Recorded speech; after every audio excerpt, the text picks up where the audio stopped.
मान्यता है कि महाकुंभ में त्रिवेणी घाट पर स्नान करने से समस्त पापों से मुक्ति मिलती है और आत्मा और शरीर का भी शुद्धिकरण होता है।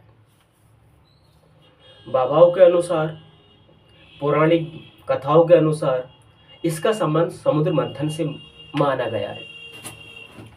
बहुत से लोग ये भी कहते हैं और गवर्नमेंट भी कहती है, बाबा लोग भी कहते हैं 144 साल के बाद में आया। हर बाबा लोग हर बार सरकार यही कहती है, बट ऐसा नहीं है। रविशंकर ने भी इसका स्टेटमेंट को नकार दिया है। मैं भी पूरी तरीके से इसको निगलेक्ट करता हूँ, हर बार ऐसे ही बोलते हैं। उसके बाद में पूरे भारत में महाकुंभ जगह लगती हैं। प्रयागराज सबसे बड़ा लगता है विश्व के अंदर, हरिद्वार, उज्जैन, नासिक। और बताते हैं कि प्रयागराज में मौनी अमावस्या के टाइम पर स्नान करते समय शिव जी अमृत वर्षा कराते हैं। आपने देखा ही होगा वहां पर कितनी अमृत वर्षा हुई है।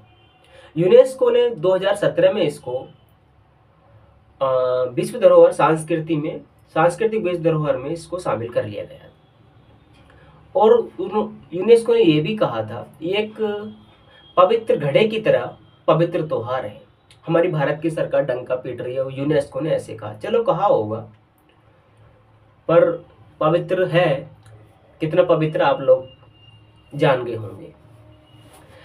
अगर मैं थोड़ा सा अलग बात करूं, सरकार ने इस बजट के लिए 7,000 करोड़ रुपया बजट से निकाला मैनेजमेंट के लिए, और इससे ज़्यादा रुपया दिया होगा सेंट्रल गवर्नमेंट ने। अनेक तरीके से पैसा आया होगा, बहुत से रिसोर्स हैं। कोई बहुत से लोग धर्म को आस्था के नाम पर देते हैं, कोई एनजीओ चलाते हैं तो वो देते हैं। मेरे हिसाब से कुल 50,000 करोड़ रुपये इन्होंने कलेक्ट किया होगा।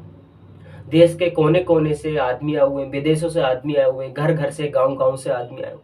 आते कैसे नहीं, अरे भाई जब छोटे मियाँ बड़े मियाँ इनवाइट कर रहे हैं, आइए आइए आपका भव्य स्वागत है महाकुंभ में, लोग खुशी खुशी जाते हैं। पता चलता है नज़ारा तो कुछ और ही है। मेले में दो तरह के आदमी देखने को मिलते हैं, एक वीवीआईपी, एक आम आदमी। आम आदमी गाड़ी मेले से 40-50 किलोमीटर दूर रुकवा दी जाती है। अब जाओ, पैदल जाओ। अब ऐसी कोई सुविधा नहीं, कैसे आए वो पैदल, जिसमें कि लाचार बुढ़िया भी हैं, बूढ़े भी हैं, बच्चे हैं छोटे छोटे। आदमी यंग होता चलो आ जाता है। अब वीआईपी वाले उनकी घर से बैठे गाड़ी में अपनी घाट पे उतर रहे हैं।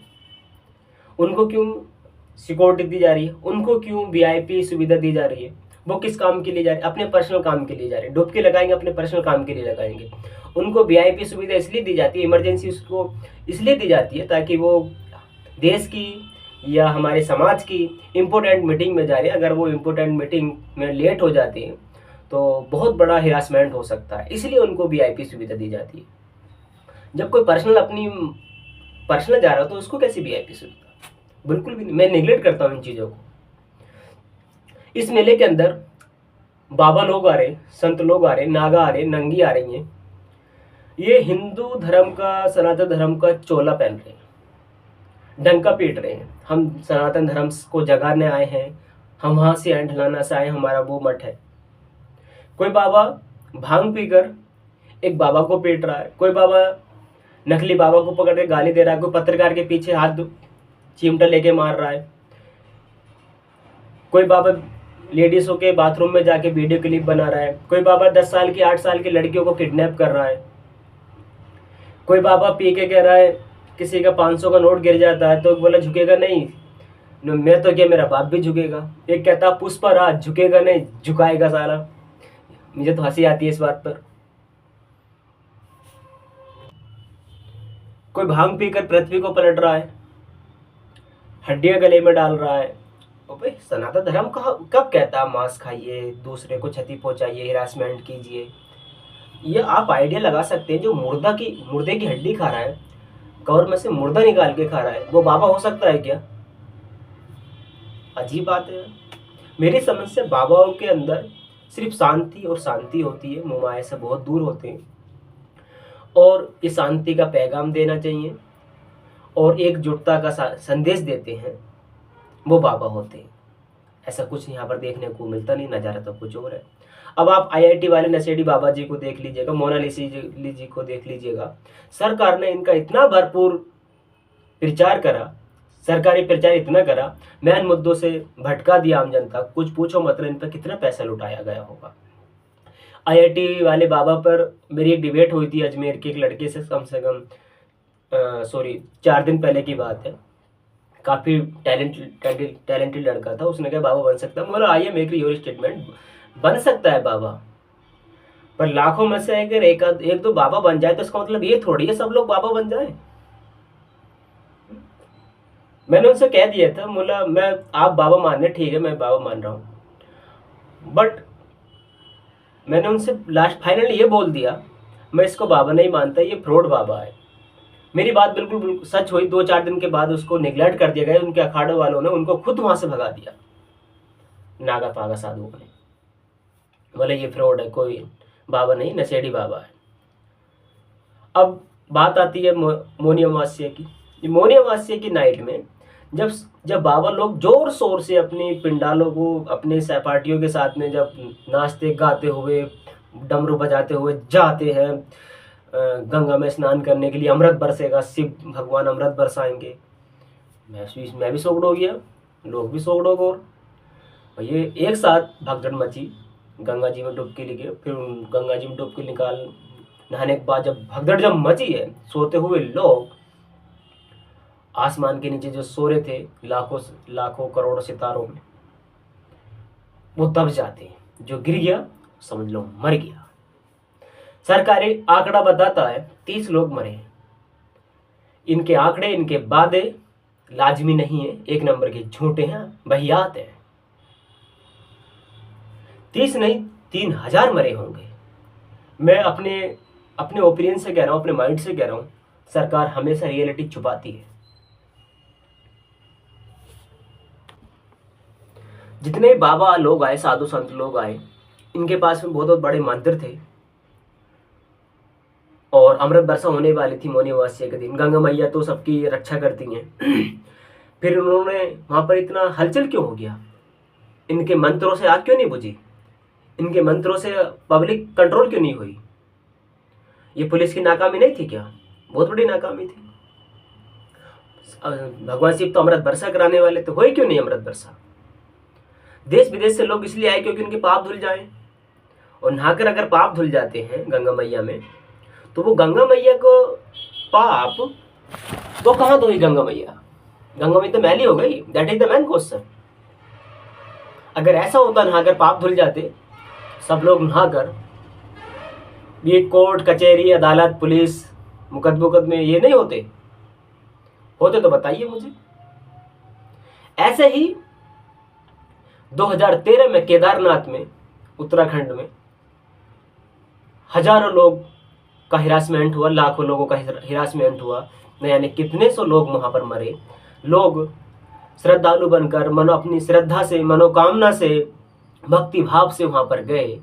अचानक बाढ़ आ गई और यानी कितने हजारों लोग तबाह हो गए। मिलता क्या लोगों को धार्मिक स्थल जाने पर? दुख, लाचार आंसू, भूख और मौत। अगर हम अपनी गलतियों से नहीं सीखेंगे और अंधविश्वास में ऐसे लीन हो जाएंगे जैसे भक्ति भाव में लीन हो गए हो, तो समझ लीजिएगा बेड़ा गर्क है। फिर यार ने कहा था, जो आदमी भक्ति में लीन हो जाता है उसको कुछ दिखता नहीं है, अंधभक्ति में, वो देश का सबसे बड़ा दुश्मन होता है। हमारी सरकार खेलकूद, research institute, science, college, university, school, इनको प्रमोट करने की बजाय प्रमोट कर इसको कर रही है धर्म को, आस्था को। और चीज की बात लेते हैं तो बजट नहीं है, एजुकेशन की बात करते हैं बजट नहीं है, वैकेंसी की कम आ रही है कहते हैं बजट नहीं है, इंफ्रास्ट्रक्चर की बात करते हैं बजट नहीं है, वेजिटेशन की बात करते हैं बजट नहीं है। अरे तो आपका बजट धर्म आस्था में ही क्यों है? 50 लाख करोड़ रुपया आपने कलेक्ट करा है अगर हम ये काम किसी दूसरी चीज में लगाते, नैतिक चीजों में लगाते, खेल कूद में लगाते, हमारे बच्चे हमारे देश के होनहार लड़के मेडल नहीं, गोल्ड मेडल लेकर आते, रिसर्च में विदेशों में पहुंचते, झंडा गाड़ते। पर नहीं, आस्था में लगाना, धर्म में लगाना है। आज हमारा देश चाइना कहां से कहां पहुंच गया साइंस के तौर पर।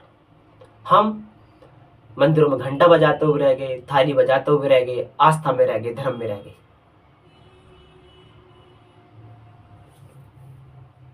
आपको आइडिया तक नहीं होगा, रेल का टिकट, हवाई जहाज का टिकट कई कई गुना किया है, कई कई गुना। इन्होंने इतने बड़ी पैसों की वसूली करी है, मैं और आप आइडिया नहीं लगा सकते।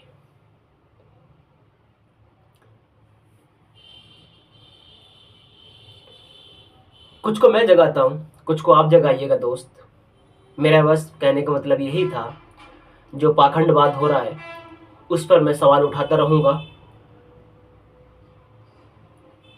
जहां गलत हो रहा है उस पर भी मैं सवाल उठाता रहूंगा। और रही बात इंसानियत की, मैं इंसानियत को हमेशा आगे रखूंगा। मेरे लिए मेरा इंसानियत, मेरा पैशन यही है, मेरा कोई धर्म नहीं है। मेरा धर्म है तो सिर्फ है इंसानियत। मैं इंसानियत के रास्ते पर चलूंगा, जुर्म सामने है तो जुर्म से टकराऊंगा, यही मेरा पैशन है। ओके दोस्त, थैंक यू।